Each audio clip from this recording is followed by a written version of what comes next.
Welcome to 5 Minute Fridays. I'm Dr. Jen Miller, here to provide you a bite-sized professional learning session to improve your practice.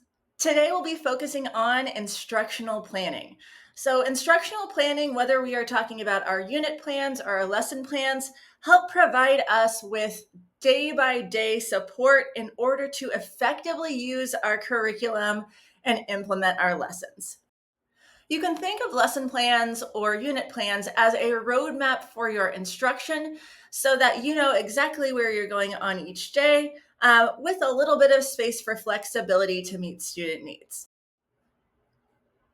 I know that sometimes lesson planning can feel like another checklist item on your to-do list, but instructional planning has bigger purpose. It's about setting yourself up for success in your immediate future, but also in your long-term future. So when you're thinking about your lesson planning and you have that whole week laid out and it's done well, you can easily just refer back to your lesson plans and feel like you have a strong foundation for creating the type of lesson that you want for your students to be highly effective and in a positive learning environment. But beyond this, your future self, let's say next year, you've already built all of these lesson plans. So you can just pull them all right back up and then start to modify them to create stronger and more meaningful lessons for your students, create higher engagement because you're not rebuilding from the ground up each year. No matter what you're planning for, whether it's your lesson or your unit, there are key components that we all have to have within these lessons to make sure that they're effective and we're covering the content and skills that we need to cover with students. So the first thing we always have to have are the standards that we're going to cover. Next thing we need to have is our learning goals. Our learning goals are kind of big, overarching foci for each of our lessons. They're more to kind of help us put all of our pieces that we're learning kind of in an envelope together. A really key piece of our planning is the success criteria that we're going to share with students. So success criteria provide us and our students with the targets, something we're aiming for within every single lesson that we should be able to show demonstration of understanding. So those success criteria are going to be clearly shared with students, and you're going to call those things out so that students know what they're aiming for within a unit or lesson. We're also going to make sure that we have our activities that address our success criteria. So what activities are we going to do on a day-by-day basis, and what success criteria do those tie into? And then we want to make sure that we have approximate times for our activities. We don't want to pace our classes too quickly or too slowly. So are we appropriately paced? And then we want to make sure that we have enough activities to run from start of class to finish of class. And then finally, you want to make sure you indicate where you're checking for student understanding. What are the key pieces that you're going to assess, whether formally for a grade or informally just for your instructional knowledge, to make sure that students are on the right pathway in meeting those success criteria.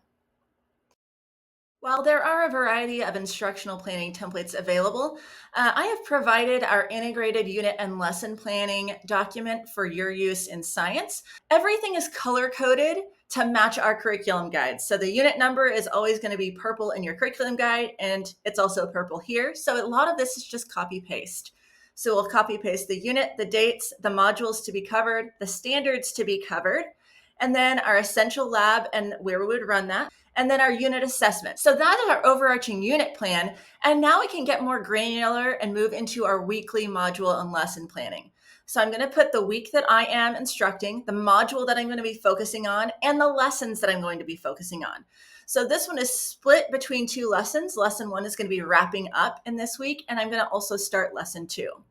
So in this bar, you'll just highlight the day that you're working on. You'll copy paste the standards that you're working on from the curriculum guide and take a look at those. And then I would suggest kind of moving this a little bit backwards. So go ahead and look at the curriculum guide and see the activities that are recommended. So for here, we've got our welcome work, our vocabulary and review, our Smart Book 2.0 lesson, and then we've got our student self-reflection for our Monday. So when I look at these activities, I'm going to go back and pick the specific success criteria which these tasks align with. And then I'm going to go ahead and see which of these learning goals also encompass the success criteria. From here, you'll see the option to highlight which of the 5 E's of instruction that we are focusing on. So for science, we have the 5E model that we use.